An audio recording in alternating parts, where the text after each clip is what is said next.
Welcome to another episode of Strictly Business Unscripted. I'm your host, Keandra Jones. This podcast educates, ignites inspiration, fosters encouragement, and paves the way for growth among small businesses and the overall Oak Cliff community. But first, I'd like to thank our sponsors, Dallas Zoo, Home Care Network, Breakfast Brothers, and Serve Pro. Thank you for your support. Today's episode of Strictly Business Unscripted is with civic leader Lynn McBee.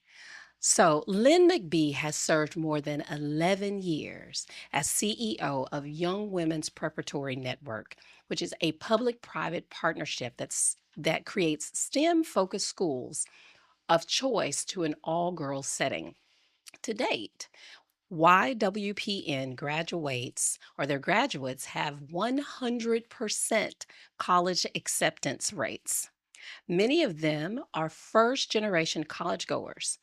Lynn is best known for her leadership roles in the Dallas area and for her philanthropic endeavors.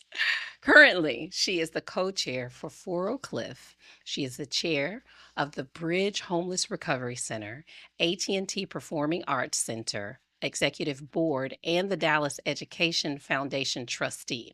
She has won numerous local and state awards for her role, and most recently, she was awarded the Oak Cliff Chamber of Commerce's President's Award, as well as the 2021 Juanita Craft Humanitarian Visionary Award. She's gotten the 2022 Mora Award from the Texas Women's Foundation and the 2023 VolunteerNow Lifetime Achievement Award.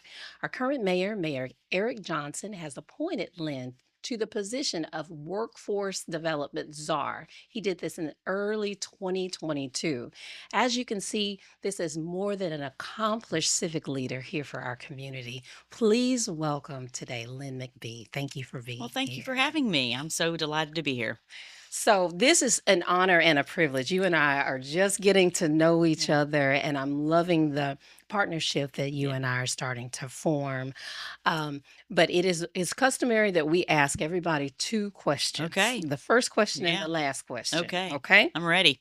So with all of the things that you've Yeah. accomplished in life, and I know that I didn't scratch the surface with your bio because you do so much more on a day-to-day basis, but with all of those things, who is Lynn McBee outside of that? Gosh, outside of everything that you named, I am a person who loves to run on the beach, run on the Katy Trail, read a book, go to a movie. I'm a person that really does, and I think it's because I am so out there and have my head down, working hard, advocating for things that I care about, that when I have time, I just want to be with myself and be running and be reading and be in a quiet movie theater, really taking something in. So I think it's I'm a very introspective person, always thinking and kind of analyzing and so yeah, I think that's who I am. That's awesome. Yeah, yeah. Do you So I'm the kind of person that believes that one of the people that is most important in our life outside of our faith is a therapist. And one of those things that my therapist is always talking about is being introspective, Yeah. being with me, knowing who I am, Yeah. and the kinds of hobbies that I Yeah. enjoy. Yeah. And so it sounds like you've got a good handle on I who you are. I do. I think, the more you go through life and the more you're working with people, working with issues, putting yourself out there to help, a lot of times people will try to define who you are, will try to label who you are, will try to, and they don't know you. Yeah. And so only you know who you are. And so Yeah. I try to stay very balanced and very focused and really own the things that I know are about Lynn Yeah. and not own the things that might not be about me, because people, when they don't know you, will make assumptions and they'll, and so I think I'm someone that's always been, I'm going to put my head down and work hard, and, my actions and the way that I lead will bring people, into me, and and get people to know me, and then, they understand who I am. So, Wow. yeah. That, You're very grounded, Yeah. and I love that, and I've struggled with Yeah. that, because I have, especially early on in my career, allowed the community to define who I was, and it Yeah. bothered me for so Yeah. long that Yeah. people are saying all these things about Mm. me. That's not really who I Yeah. am. And so for you to Yeah. be able to Yeah. know who you are, walk Yeah. in that, and it doesn't matter what all the It doesn't. It does not. And I think if you spend all your time worrying, and this is kind of what I mean, this, but worrying about what other people think, and not about, what you're trying to accomplish, what you care about, what matters to you, who you want in your life. Mhm.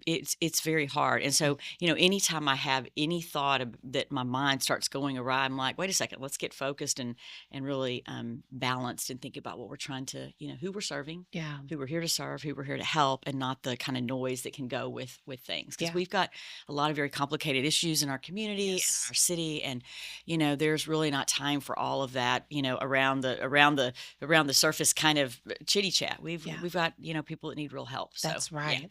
That's exactly right. yeah, yeah, So, with all of that, how did you, I mean, after you know who you yeah, are, what your purpose is, yeah, what your passion is, and you're a leader at the Young Women's yeah, Preparatory yeah. Network, and what created in you the passion to serve in Yeah, that yeah. capacity?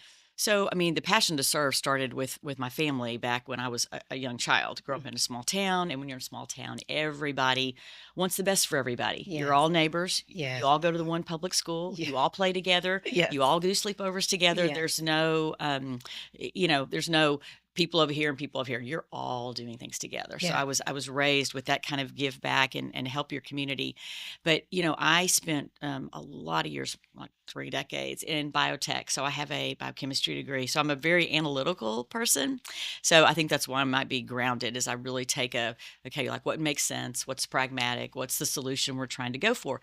So the Young Women's Preparatory Network was you would say, kind of maybe midlife, not really midlife, a little earlier than that. Real passion project. I was lucky to have parents that could send me to college, could give me the resources to get to and through college. They had gone to college. They were very encouraging. I work with girls. We have 6,200 girls across the state Mm. that we work with that are a lot of times first generation to graduate from high school. They've Mm. never had a roadmap. They've never had the resources. They've got wonderful families, Right. but they're sometimes the working poor. They just don't have the resources. And so their families want this for them. They just Yeah. don't know how to get them there. Right. And so that's what these schools do. We invest in these girls getting to and through college. And a lot of our schools have a focus on STEM because that's kind of where my background is. And so yeah. That is very Yeah. interesting. So, with this vulnerable Yeah. population, of individuals, how do you get to the point that Yeah. 100% of Yeah. them? Yeah. I Yeah. mean, that's an Yeah. amazing. Yeah. Over Um, 20 years. oh my Yeah. God. Yes. So for 20 years, we've been doing this work. We were, yeah, a little over 20 years. I've been in this role 11 years, and 9 years before that, there was another CEO. So we've been doing this 20 years, 100% high school graduation, 100% acceptance to college. And our college persistence rate is Mhm. about 70%, Okay. which is double the national average of girls that are coming from economically disadvantaged first generation families. So Mm. yeah, they persist. So what contributes to Yeah. that? What how are you getting those Yeah. kinds of Yeah, numbers? yeah. Well, I think we are all products informed by what is surrounding us. When Yeah. you're growing up, if you've got parental influence, if you don't have parental, I mean, whatever those factors are. So in our schools, they're grades 6 through 12. Mhm. They just, we pour into the girls like leadership opportunities and camps and just all the different extra things. We start working with the girls and their families in sixth Mhm. grade, talking about college,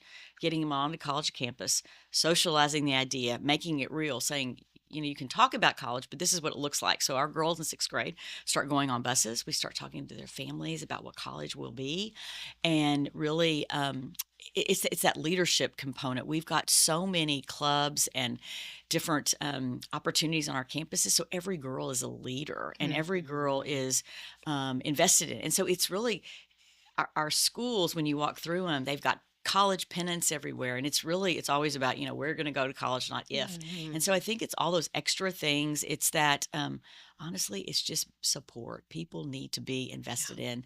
And we have a real one-on-one approach. We have a college success advisor that works with the girls. And so, in Dallas ISD right now, for every one college advisor, they're advising 300 people. That's a lot. And it used to be a lot more. So I really applaud and I'm a big fan of Dallas ISD and the way they're headed. But with our group, we have like one per every 50 to 60. So it is a much more Wow. hands-on, and it's just really kind of reinforcing that you can do the work, that you belong in college.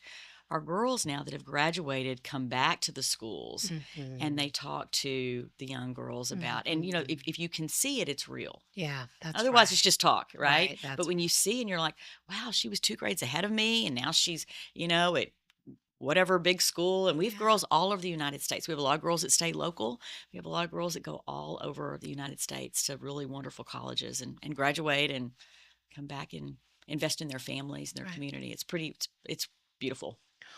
With those kind of outcomes, how do you think we can replicate some of those key factors Yeah. that you mentioned that Yeah. contribute to those Yeah. kinds of outcomes? Yeah. How can we put that Yeah. in other places? Yeah. And So there is good work being done. I keep talking about Dallas ISD because I'm heavily invested in it. And the Commit organization has done, Mhm. they are very entrenched in Dallas ISD and other ISDs that are proximate to Dallas ISD. And they have a Education is Freedom program. It's an Okay. advising program. Okay. So I think we're on board with like it's advising. Kids need a roadmap. They Mhm. need to talk to someone. They need to. Mhm. So I think we're starting to realize that it's not just about this test taking and the credits and all of that. You've really got to show someone a roadmap. It's Mhm. much like when you're in college. If you're not talking to your advisor, you'll take tons of classes that end up adding up to nothing. Yeah, Guess what? Your scholarship dollars run out that's right. and then it might have to come home. And so I think that advising, that being the mentor, really guiding and being invested in the work, and it's hard because it takes a lot of time. Yeah. But the more you pour into it, the, Mhm. the greater the outcomes are for sure. So Mhm. we have some programs that we're doing that are just across our county that are excellent. So Okay, yeah, that's great. The Commit yeah, organization yeah, is a phenomenal, it is. Yeah, phenomenal I applaud Todd. organization. He's doing a great job. Yeah, and has been as Yeah, long as yeah, he's yeah, created that yeah, organization. Now, you've mentioned that some of these students are first time yeah, graduate, or for their family, they're yeah, the first ones to graduate from high school, yeah, be offered yeah. college opportunities, those kinds of things. Yeah. But because this is a very vulnerable Yeah. population, what are some of the challenges that come along Sure. with that? Yeah, there are a lot of I mean, the reason we start working in 6th grade is sometimes culturally, the families can't the girls in the family have not been able to go off to college. They've usually had to stay close to That's home. They've right. had to help take care of grandparents. That's There's right. a lot of things like that. And we want to honor the culture and really try to bring the family along and realize if your daughter goes off to college and she gets that degree, your family's going to be so much stronger. Right. And it's just and they get that. So it's Mhm. spending a lot of time really educating, bringing the family along. And then when the girls get to college, Mhm. we've got an alumni program because we still have 30% of girls that aren't getting through college. Sure. And so we did a big analysis of that. I analyzed everything and found out the 2 reasons that girls were leaving was one, social emotional. I don't belong here. College is too, it's not. So really now we're doing a lot more in that social emotional space. And we've got a counselor that's on call and making Mhm. sure the girls talk to whatever resources at the health center or on their campuses. And the second thing was small amounts of money that we're bringing, I mean, there was a girl at a school in Florida. We were just talking about Florida, Mhm. and her dad, the tires on his truck had gone out, and he has to have a truck to get to Yeah, work. And so she was going to come home and work and I'm like, it was the last semester. If a girl leaves and comes home and helps the family, she's not going to go back. And that's so right. we do things, and we bought the tires. We do small things that actually let the girl persist. Right. We do that counseling piece so that the scholarship dollars don't run out because Right. most of our girls, a lot, like 95% are fully fully scholarshiped. And so, Okay. they've got to make sure and use those dollars in the right way to get them a degree and not, so Yeah. we have a whole alumni program. We really pour into them and put strong women in front of them Right. and have a mentorship program and Mhm. really that one-on-one pairing, because it is, as you said, vulnerable. And it's that I don't know, when my family's been to college, they, if they call home, the parents might not say the right things. If I'd called Mhm. home, my mom would have been like, it's too bad you made a bad grade, you'll get over it, and we're Mhm. going to just keep moving on. Right. Right. But you'll have parents that's just like, oh, well, maybe you should come home, and they don't know, right? And Right. so it's Right. really trying to equip the parents to understand what the right things are to say to the daughter. And then it's making sure that the daughter's got all the supports. And so Yeah. so Lynn, and just in talking to you, I can tell that you are actually working with these oh these yeah, I'm these in the work. it makes Yeah, such a it big does make a difference. difference. It makes a huge difference. And I think that maybe we've had this conversation before where there are funders that are giving dollars to organizations that don't really get the work that's being done. It's very, very difficult dealing with the Yeah, mindset and the culture huge. that surrounds Yeah, the right, mindset in order to create a right. change. Yeah, And so it's folks like you yeah, that are doing the work that get it. yeah, And that's so yeah, important being yeah, in these spaces. But you're so involved in this and that for Oak yeah, Cliff and Bridge. yeah. How I are you love. balancing Yeah. all of that? Well, I'm definitely not the one to take advice on work-life balance. I'm like 7-Eleven, always open, right? Yeah, It's yeah. like, but it's, I really, it's just how my mind is. Hmm. It's always, and it might be from, I think back on this growing up in the small town, seeing things that bothered me that I was like, oh my gosh, we can make this better. And you Hmm. try to make something better. And so when I see these challenges our community has, if I can do something to help be part of an effort, lead an effort, whatever it is to kind of get things headed in the right direction, I want to be part of that. And we're doing some great things in our community, but there are so many challenges, and we really need, everybody rolling up their sleeves and getting Yeah, close to the work. I yeah. think that's the thing. You said you're really in it. I am in it. I am Hmm. at the bridge. I am Hmm. at Four Oak Cliff. You can't do the work. Hmm. I don't live at the bridge, and I don't live in the 75216 zip code, Right. but I'm going to learn and be there as much as I can so that Hmm. I understand, because you can't understand from the outside. If I you've agree got with to get that. right in it, and it's tough. Yeah. So, Yeah, I agree with that yeah. wholeheartedly. And some of my frustration is the folks that show up for the photo op Yeah. and don't really understand Yeah. the work itself and think that we can get folks going down a different direction in 6 to 8 weeks. Oh, no. I mean, it's yeah. I mean, again, just from my work with, well, I mean, I could tee off of anything, but my work with the bridge over the last 17 years, because we built it in 2008. Hmm. I mean, I have done intake. I have been there when people come in. I have heard their stories. I mean, and that is so many. We have all the wraparound services there, but you've got to really stay with the individual. And there is no fast way That's to, right. there's no quick fix. That's right. There's no silver bullet. I Right. know when the mayor appointed me Workforce Czar, I thought, well, I'm going to study all the different workforce systems across the United States. There's got to be the no, I mean, at the end of the day, workforce is hard because it's an individual. Everybody, you've got your own. You Mm. might have a childcare issue, a transportation Yeah, issue, a caretaker issue. You that's right. might not have the skill. There's so many things. And so the issues are complex, and you got to get into it to understand it, to really try to fix it. That's You right. do. So, That's yeah. exactly right. Are you a fixer? I am. I mean, but, I mean, these are not problems that are really fixable, if you will. Yeah, They're yeah, systems that you want to yeah, make better. You want yeah, to make the homeless system better. We're never yeah. going to end homelessness. That's That's right. never going to happen. That's We're going to right. always have people that are vulnerable, that are mentally ill, that have addiction, that have all these things. Right. We've got to figure out how to support them Right. so that they can live and be part of our community. That's right. So I think it's not really about fixing. It's about trying to figure out how to maybe stabilize and make sure that everybody can coexist in a Hmm. in a in a way that's good for everybody. Hmm. Yeah. So Yeah. yeah, So you mentioned a few moments ago, and in your bio, we talked about you being the yeah, workforce czar, yeah, yeah, for the yeah, city of Dallas, which is a huge honor and well, it's Challenge. yeah, Yeah. yeah, a huge Yeah. honor and a challenge Yeah. all at the Yeah. same time. And you have to be passionate about the work that you do Yeah. to be even appointed Yeah. to Yeah. that position. Tell me one initiative that excites you the most. Oh my gosh. Out of everything I'm working on, or Yeah. just workforce or anything? Well, out of workforce, being in that Yeah. capacity I mean, serving. I think the thing that with workforce, Mayor Johnson was very explicit that he wanted me to work on the working poor. Okay.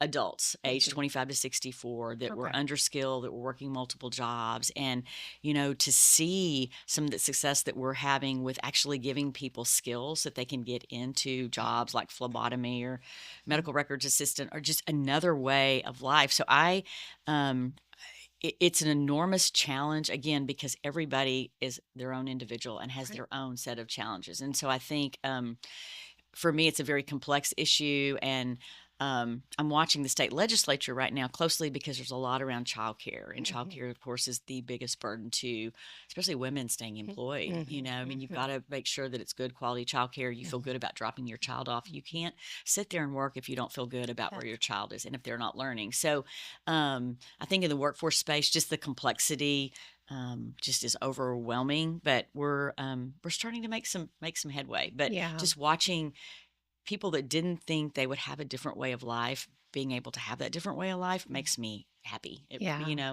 does because everybody, if by the time you're an adult, if you are working multiple jobs, at some point someone has let you down. A system has let you down. That's A right. family's let you down. Yeah. Somebody's let you down. Sure. I don't want to let anybody else down. I Mm. really want to try to create something that is supportive. Right. And so when you see people, you give them that opportunity to have a GED, to get a skill, and to have a job that is a living wage that they can really live on. That's a good thing. Yeah. So yeah, Yeah. yeah.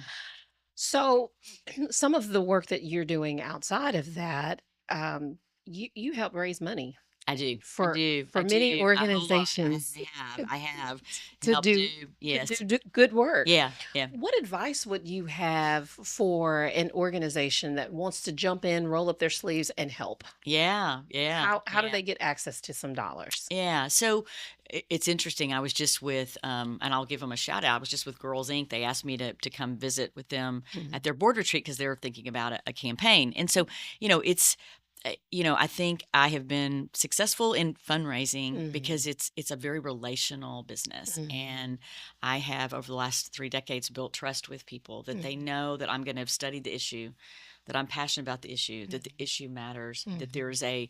that if we don't do this, this is going to be detrimental to our community. So, Mhm. I would say, be passionate, know what your ask is, Mhm. and then just make your plan. And it's really it's scientific too. You've got to have so many people you're going to talk to. Yeah. You've got to, but I think that the passion is the one thing that if you've got that passion, then it's very rarely do I worry about projects I'm in not making their goal Yeah. because it's a need and I'm passionate about it, and we've got a team of people that are going to go make it happen. So Mhm. yeah, yeah. So, do you decide, um, okay, it's 2025 and I'm going to help two or three organizations, or is it No, just whatever tugs at your it's so heartstrings? organic, and Uh-huh. I want to quickly tell the story about Fort Oak Cliff because I think this is an organic story and it's actually in the community. So I met Taylor Toynes in 2019 Mhm. at Glendale Shopping Center, Mhm. thinking about how we'd get a grocery store in Mhm. there,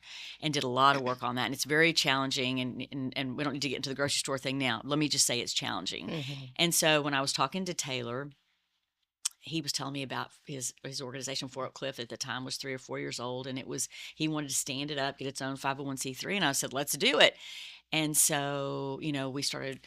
He brought some people to the board. I brought some people to the board. Then it was let's buy the Moreland Y. We raised the money for the Yeah. Moreland Y. Then Yeah. and so it was an organic thing. I met him there to talk about a very challenging issue Mhm. in South Oak Cliff and Southern Dallas about good grocery stores, right? Mhm. And it ended up leading to this great relationship, helping with Four Oak Cliff, Mhm. watching. And so, it's a very organic with me. It's where, again, standing at Glendale Shopping Center going, wow, I can do something to help here and I Mm. should do something to help here. Right. So I don't have like a hit list of things I want. It's just what comes across my radar or what God puts in my path, Mhm. whatever it is, because I really do believe that. Yeah.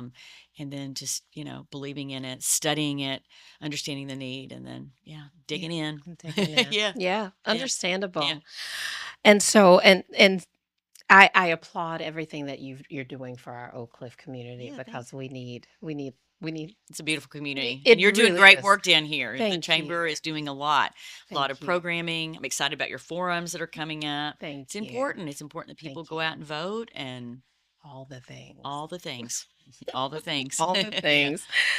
So, over the years, you've been recognized so much, but not even as much as you should have been. But Mm, you've received so many recognitions for your hard work and commitment to I'm going to say our Oak Cliff. I know you do work all over the yeah. city. Um, so can you talk about some of the things that you plan to do in the future, and what are some of the and maybe you're just focused on, whatever organically comes across your Yeah. path. Yeah. But are there some future projects that you're Yeah. working on and Yeah. organizations you're working Yeah, with? so this is I'm working with UNT Dallas right Mhm. now, so in a couple different ways Mhm. on their business council, really trying to help stand up their business school, and then I'm also helping. We are raising private funds for a police training academy, Mhm. 21st century policing, all the mental health, all the different things that we need, and it'll be on the UNT Dallas campus. So I've been Mhm. involved in that. That was another thing that came across my radar years ago, Mhm. and making sure that we've got well-trained police that are respectful of the community Mhm. and that are going to, get out there and keep us safe, because that is the bedrock of, you can't have a good safe city if it's not safe, right? If it's That's not right. safe, people don't want to live here, they don't bring their kids here, they don't That's want to right. develop their business here. And so I Mhm. think we've seen crime really start to go down, and so anyway, it's an exciting project. So That's yeah. awesome. Yeah, it's a big project. It's a $140 million project. Goodness Yeah, so it's gracious. a big one. Oh my Yeah, gosh. yeah. Okay. Yeah, yeah. Mm. So that'll be, probably it's a public-private partnership with the city of Dallas, Mhm. the state of Texas, and then private philanthropy. So it's a lot of stakeholders Mhm. involved. And Mhm. so, yeah, I'm working with Kim Tolbert, who's, new city manager, doing a great Mhm. job. And Yeah. she really is. And so Mhm. we're seeing things happen, which I'm excited about. Me too. Yeah. Me Yeah. too.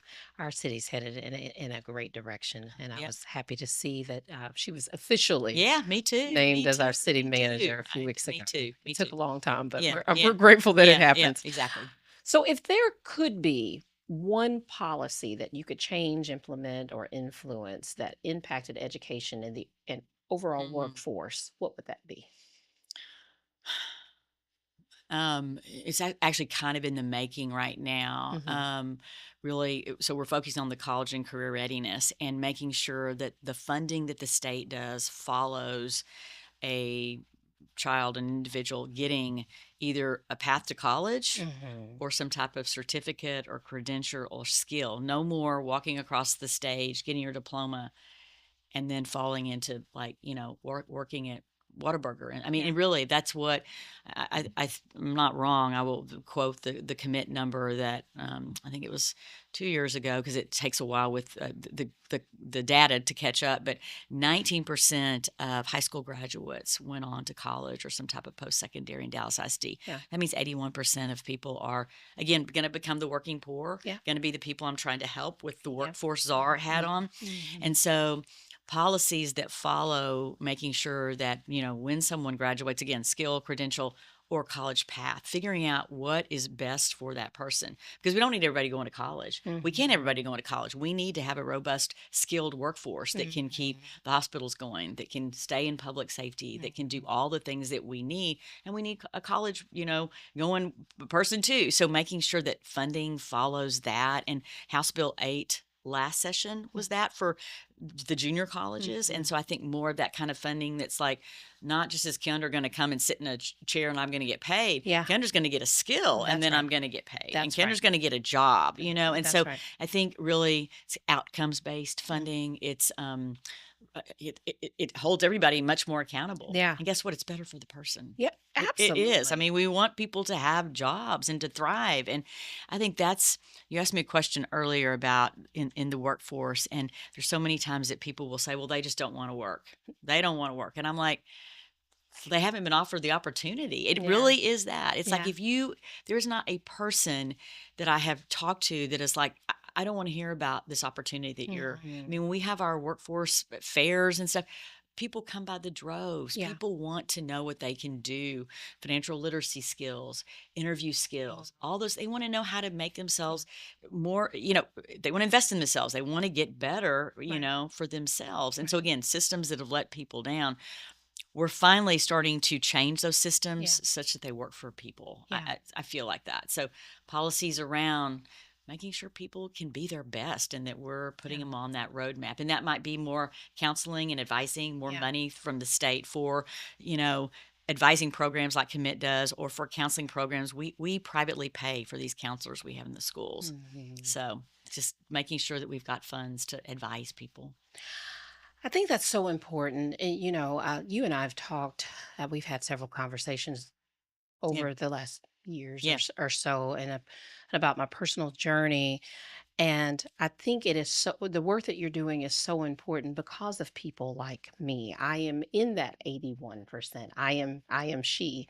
And had it not been for a program, Yeah. I wouldn't be sitting here, Yeah. Yeah. and Thriving. yeah, well, Yeah. thank God for Yeah, that, yeah, yeah, but I not only benefited from a program, several, yeah, and counseling and yeah, therapy and all the things, but my daughter also yeah, did yeah, because of yeah, programs just like the ones that yeah, you help to not only fund, yeah, but you lead. yeah, And so your work is not done in vain. I am a well, product of it. well, My daughter is a product of it.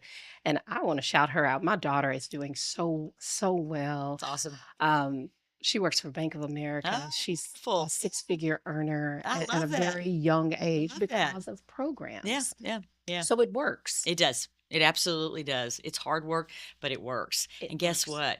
Your daughter, when she is, will continue Yes. to, Yeah, just pass it on. I mean, absolutely. it really is, it's yeah, it's that simple, but it's really that hard. It Yeah, really is. People are, again, we are products of what surrounds us yeah, and what influences we have. And yeah, so making sure that the kids at Dallas ISD or the wherever have positive role models and influences and people pouring into them, programs that fit them. that's Because right. not everybody needs the same program. Not That's everybody right. learns the same. That's And we right. don't want that. We That's need right. everybody bringing their creative ideas to, solve problems. I have a very diverse office they bring. I have two girls that actually are first gen that went to one of my schools in Mhm. Lubbock. Mhm. And so to have them back, it's kind of a full circle, Yeah, yeah. So yeah. And it changes the entire trajectory of that Oh, family, 100%. you know, 100%. because I went into a program, it changed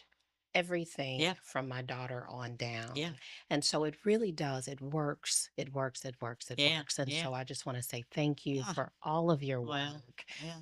I And love our community and yeah, I do. Yeah.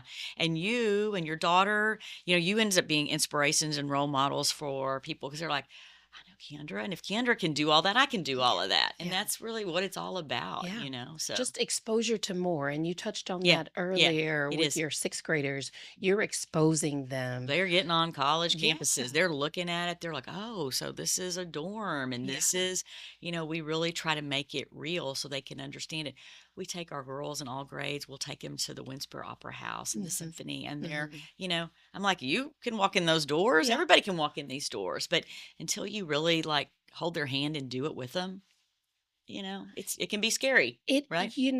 As a product of Yeah. that, I didn't grow up in a home where my mom talked to me not one day about college. It just wasn't a Yeah. conversation. Yeah. So why, and It, no fault of your mom. She just didn't she know. She didn't, didn't. right? It wasn't Yeah. something that, Yeah, was passed she down. did, right. Yeah, And so I wasn't talked to about the arts. yeah, Me and my yeah, siblings, we weren't talked about what do you do after you graduate high yeah, school. The goal was you graduate high school and then, just kind of life happens yeah, haphazardly.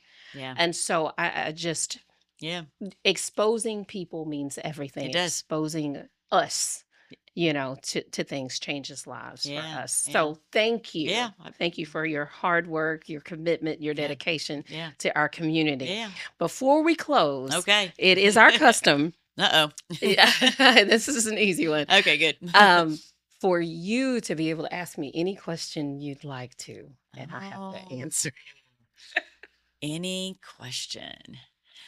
Okay. Oh man. I might ask it in two parts. Okay. What is your inspiration to continue to move forward, and what do you want to see for the Oak Cliff Chamber? Oh, that's a great question. Yeah. My inspiration is, and will probably forever be, is my daughter. Aw, my love my that. baby. I was, again, was that teen mom, pregnant Yeah. at 16, had her at 17 in a Wow. maternity home, in a program. I wanted to abort her. Wow. Unfortunately, I waited too late and could not do that. And so I checked myself into a maternity home in Waco, Wow. Texas, Wow. and was preparing to give her up for adoption. Mm. And at the last minute, I mean, that was 30 years ago Yeah. and so you had to go through all Yeah. these Yeah. binders of Yeah. families and Yeah. things. And I wanted her to go into a Black family that was a Christian family and Yeah. all the things. And the family has to choose you back. Yeah. And so I finally found my match, but they selected two girls, and it boiled down to who delivered their baby girl first. And the other girl that they selected delivered a day before me. And Well, I'm so, glad you were late or whatever, right? You've had this beautiful life with your daughter, I mean, right? but at the time, it's like, I didn't have I didn't give myself those 9 months to prepare at Yeah. 17, being in high school, having a baby. Yeah. I was not Yeah. Well, you were prepared for. thinking about different things. Yeah. Yeah. Yeah. And so left her at the hospital for weeks. Oh. And finally, the hospital said, listen, we can't keep your baby. You got to make a decision. Are you going to keep her or are you going to give her up? And it boiled down to, am I going to let her go into this cruel foster system? Yeah. Yeah. And then her having to contend with all of comes along with that? Or am I going to try to make a life for me and her? And so we struggled. I tell her we thugged it out, Mhm. Yeah. Yeah. And so we got involved in all the programs, Yeah. and we did all the things together. So we grew up together, Yeah. and we did the hard work Yeah. together. And each and every day, she was my reason. Yeah. She was my awesome. reason. That's And awesome. so and I thank God for that motivation. She Yeah. still is. I talked to Yeah. her for 2 hours this Oh. morning. She is still my Awesome. absolute Awesome. motivation Yeah. every day. But as far as the chamber is concerned, I would really like for our organization to be able to impact people the way organizations were able to impact our Yeah. lives. Yeah. And so, be it from a workforce Yeah. standpoint Yeah. or educating Yeah. entrepreneurs, whatever, I Yeah. want our programs to be impactful. Yeah. Yeah. So that's That's awesome. those are That's my awesome. things. It's So great. Yeah. thank you for that question. of I course. appreciate it. I'm your host, Keandra Jones. And again, thank you for watching another episode of Strictly Business Unscripted. We'll see you next time.